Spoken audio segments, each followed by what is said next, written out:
Hi, welcome back to Future Fast. And once again, we have Mark with us. And those of you who have missed the first part of the conversation, I sincerely urge you to look up the first part.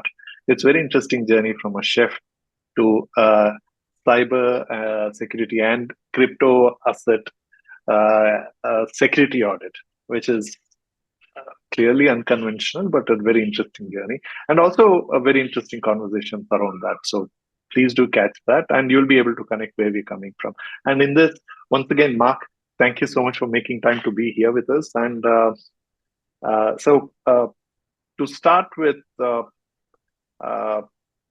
can we first talk about what kind of uh, frauds are happening in the cryptocurrency and the digital asset space? Well, from a Web3 business perspective, some of the things that the Web3 businesses should look out for is there's going to be, and there has been, and it's been mentioned in LinkedIn. I've seen on LinkedIn a few people saying, watch out for this profile, watch out for this person if they contact you seeking your development skills on their platform, or that they're offering their development skills to your business. Because what's happening is there's a lot of organized crime or state actors coming into these platforms and establishing themselves as, developer, providing on LinkedIn it's happening. Okay, that's interesting. Yeah.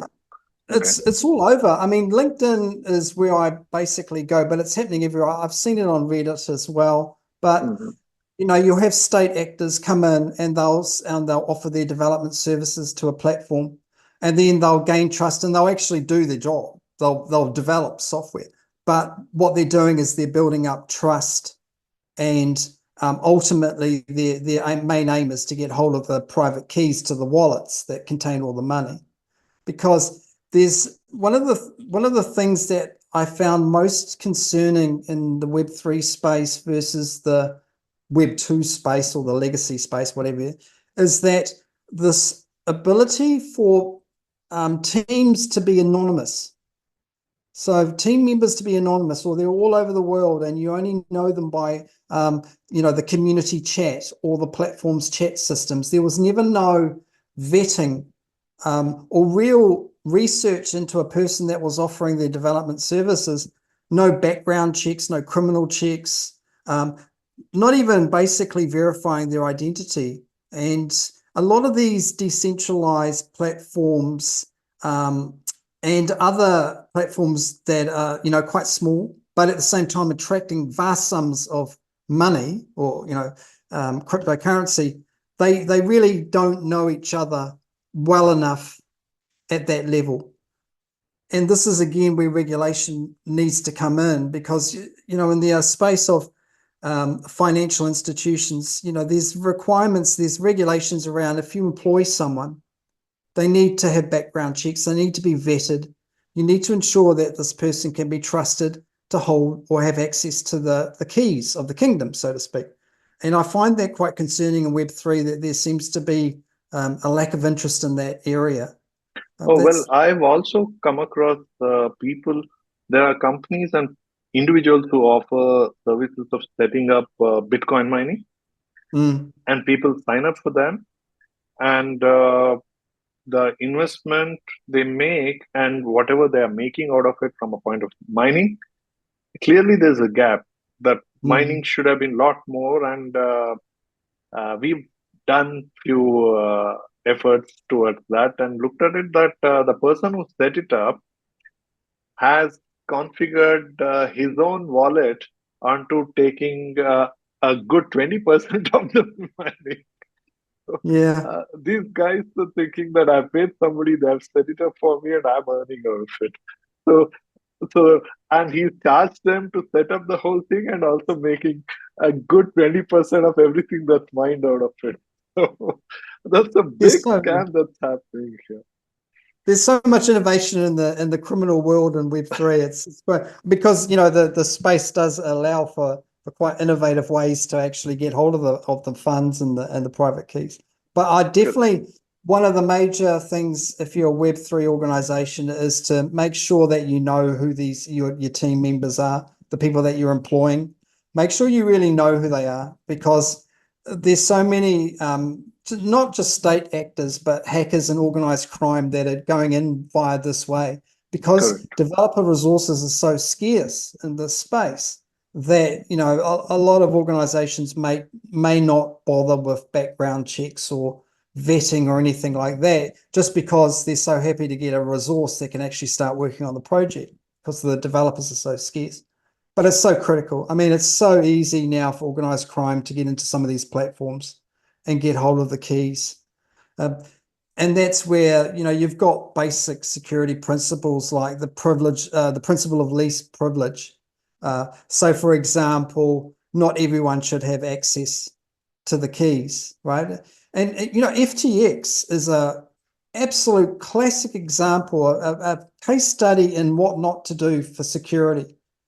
The initial report that was provided by the bankruptcy team that went into FTX, they did this initial interim report, and it was just astounding how bad the security, well, there was no security. For example, there were private keys to the wallets that held billions of dollars. The private keys to these wallets were on servers that most of the people in FTX could access if they wanted to. There was no access controls around these keys. They weren't even encrypted at rest. They actually got lucky on that. Yeah. And that's, you know, that vague thing about where did a couple of $100 million went missing, right? And they believed it was an insider threat. And if you look at the interim report that they did, you can see, well, the keys were just sitting on a file server that anyone could access. And, you know, there was no care or application of any type of security. They didn't even have, you know, like a information security executive in the organization. And it was quite horrifying to see the absolute lack of any type of security protect all these billions and billions of dollars worth of money just sitting in these wallets. And, you know, if anyone who had the right frame of mind could just go in, locate the private keys to these wallets and start draining. And they didn't even monitor the wallets. So if someone was draining the wallets of funds, even just doing little transactions at a time, they wouldn't know. They had absolutely no knowledge of it. And I think this is really where some of these Web3 platforms really need to start understanding that they're very, very attractive to hackers, because there's no regulation. It's easy to hack.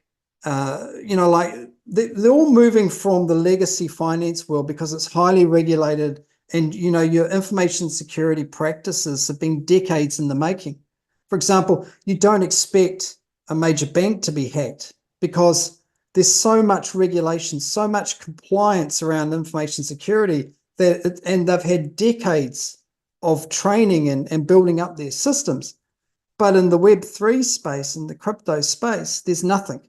It's just a wild west of platforms that are hosting, you know, holding millions and millions of dollars, and there's no information security. So maybe, you know, if we have to give some kind of a checklist for entrepreneurs in the Web3 space, or even before that, why the checklist? If you're a Web3 entrepreneur, you want to ensure your solutions are safe and secure for your users. So that's why this is necessary. So from that aspect, Mark, if you can give a checklist. So one is obviously you mentioned is that get to know your employees first. Do the old school background checks, right? That's what you said. Yeah. So that because that's a serious vulnerability. Because if you have a employee, a developer, a programmer whose intention is to secure the trust, get into building it, and hack in right at the start, then God save you. So that's one.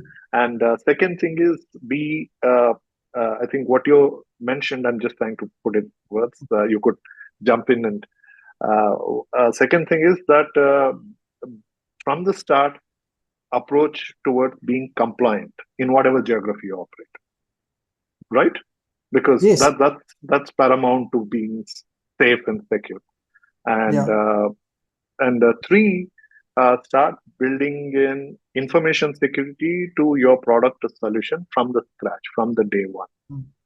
And there is enough and more from the traditional financial technologies, information security processes and protocols, which are pretty much applicable here. That's what you're saying, correct? Absolutely. Yeah. So, but please take it away. Lucky for us, there's the Cryptocurrency Security Standard. So this standard, CCSS, is built and designed pretty much for blockchain-based systems.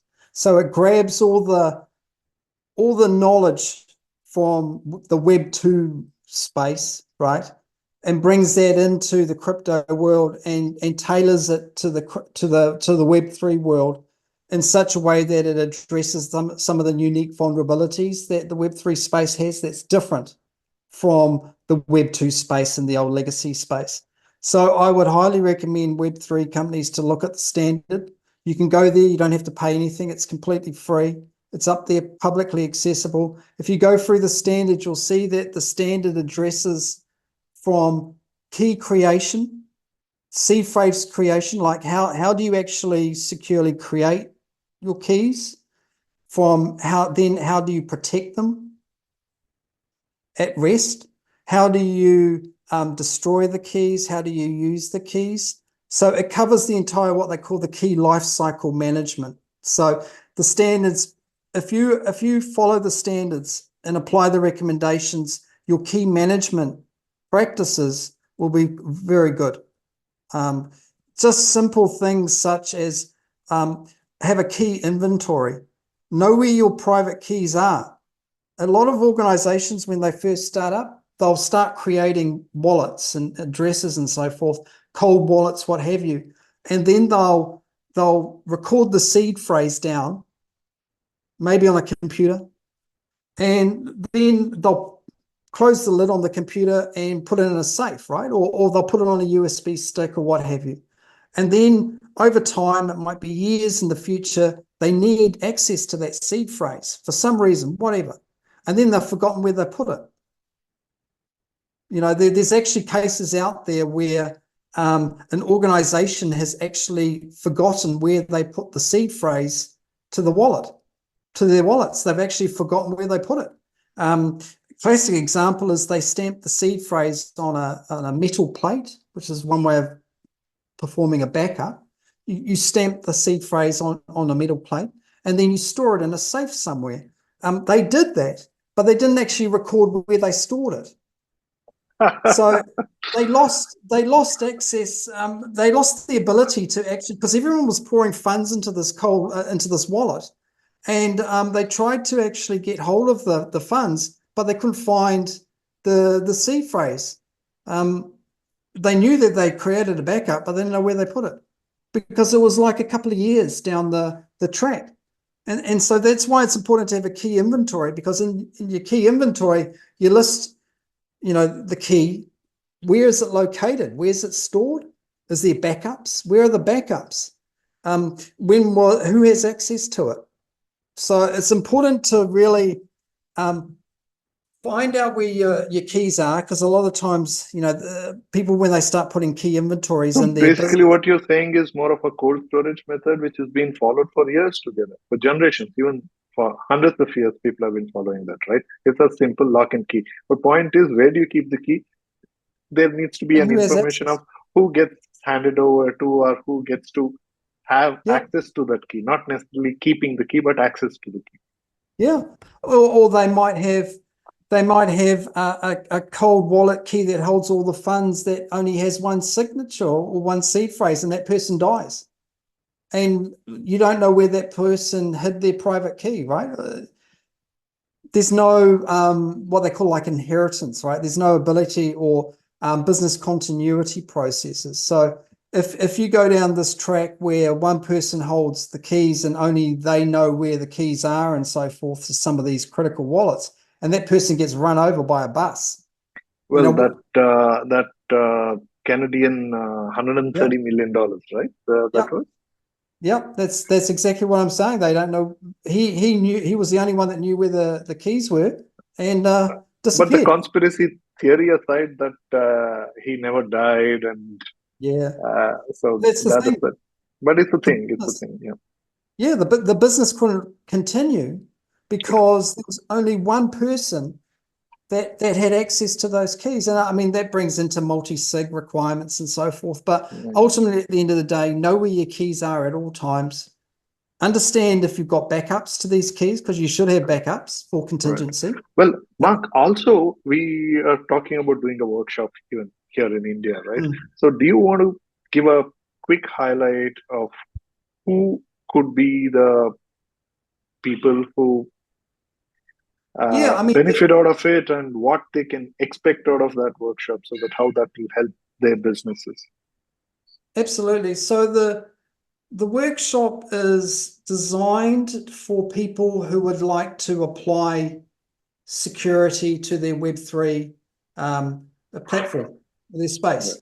And we use CCSS as the guiding set of requirements that you look at and implement. So the workshop basically goes in and says, okay, for these requirements in CCSS, you need to do this and so forth. So it's like an implementer's approach.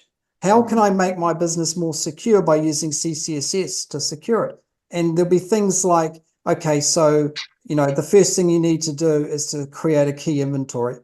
You need to first, if you're an existing business, you need to first understand and gather and locate all your keys that you have and basically find out where the backups are, who's got control, who's got access. And even that simple process of actually creating a key inventory, it will highlight a whole lot of things that need to be fixed, like there's too many people who have access to the keys, or there's not enough people that have access to the keys. There's no this backup. Could be useful for one, a Web3 entrepreneur, two, people who want to get into Web3, maybe in a traditional Web2 business, but also looking at getting into Web3, then this would be useful. And three, for professionals who are already in the information security space, they could get understanding and certification so that they can actually start servicing or catering to Web3 industry, or also enable Web2 industry to become Web3 compliant. And four, for people who are looking at career option in the information security and specifically in the cryptocurrency security space, as Web3 is only building up and increasing. So it is good for all these four categories, right? Or maybe the fifth one, I think could be also beneficial for people in the legal professionals who are advising crypto businesses, as legal and even financial professionals, right? Like somebody who's in the company secretary or audit space, who advise Web3 businesses can also be have a understanding of this, so that they can better understand, because they'll also be better equipped to advise these businesses. Correct? Oh, absolutely. Okay. And risk, practitioners of risk.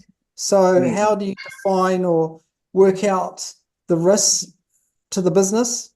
For example, if you find out that you don't have any backups, then obviously the risk there is that if you lose your one and only production key, and there's no backups, it's game over. So practitioners in risk is also of interest. Correct. So all the risk advisory people as well could be another.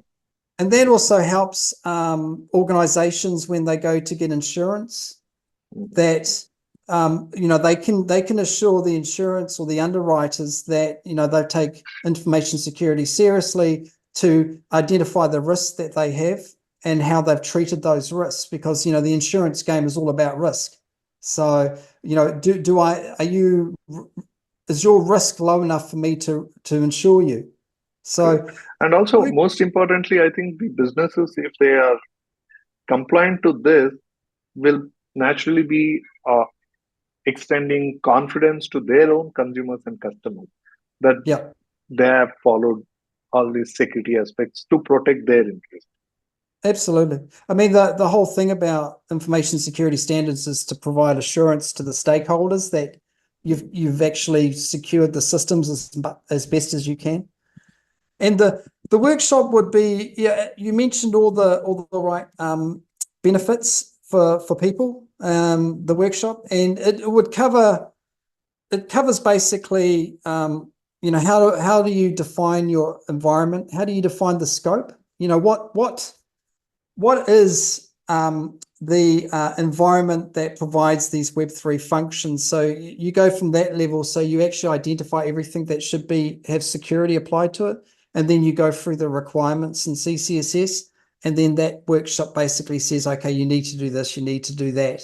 So a requirement might state, for example, that you need to have a backup of your keys, and the keys need to be away from the primary key. So how would you do that? So the workshop would provide recommendations around what type of backups should you be doing? Should they be electronic backups? Should they be on metal? How do you protect against fire? How do you protect against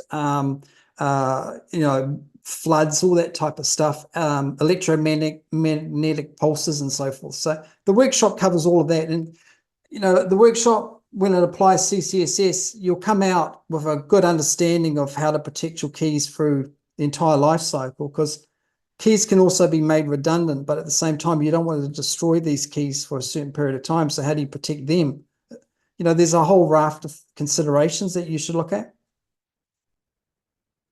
Well, Mark, lastly, can you give a quick understanding of, you've also been involved with contributing on the security side to the Commonwealth effort in basically defining the whole scope of compliance, right? I mean, how to bring in a compliance system across Commonwealth countries in the digital asset space.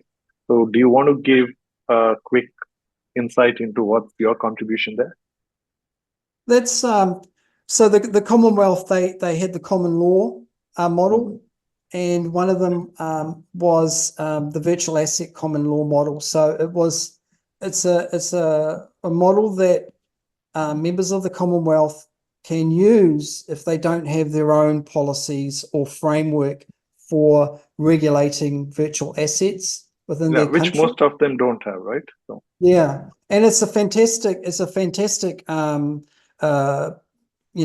model or framework. I highly recommend to look into it, because it provides everything that you need. And a small component of that, because it's such a vast coverage of the regulation of virtual assets, but there is in there a piece where it recommends the basic key management security practices that you should use, and that comes out of CCSS. So the most important requirements, the basic important requirements from CCSS have gone into this model law. And it's really good, because I think in the regulation space, some jurisdictions, some will have a more rigorous approach to security, and some will have less regulation, but with the expectation that it's up to the organization to ensure that they're doing security right. I tend to feel that the regulators, because of the importance of security and the sector that they're involved, they're regulating, is that security should be more of a not a dictated approach, but be more mindful of the security posture of these entities, and not leave it up to the organization to manage themselves. You'll find, I mean, obviously there's a lot of startups in this space who are seeking regulation, and information security is not their number one focus, because, you know, it's all about the money right now. It's all about vanity metrics. It's all about how many users have we brought on, how much crypto have we got, how much virtual assets have we got, nothing about, you know, how secure we are. And I think the regulators will play an important part in this discussion, and is ensuring that these entities are secure enough that, you know, the people of the country can have faith that, you know, there's not a huge open vulnerability in some of these platforms, and they trust the regulators, just like, you know, the people around the world trust the regulators to make sure that the banks are doing security properly. Correct. Yeah. Wonderful, Mark. Thank you so much, and wonderful. And once again, for the audience and listeners, do follow the link. and you can get more regular updates. And also on the workshop that we just mentioned, that follow the link and you will get more. And do share this with all those people you think need it, because if they are, like we mentioned, in the Web3 space, or enthusiasts, are those who are looking at a career option in the Web3 space, I think understanding of security would be paramount. And also, if you're an individual, then you're bound to be getting into investments if you're not already into cryptocurrency investments. And with the tokenization becoming so prevalent in the very near future, so real world assets will be tokenized. So if you're not already there, you will be there. So it's better that you have a proper understanding of how to secure your own assets, and particularly the digital assets. So with that, thank you so much, and come back soon, because we're going to get Mark to give us his perspective on the future and also perhaps some predictions. Until then, enjoy the ride. Mark, once again, thank you so much for being with us. No problem.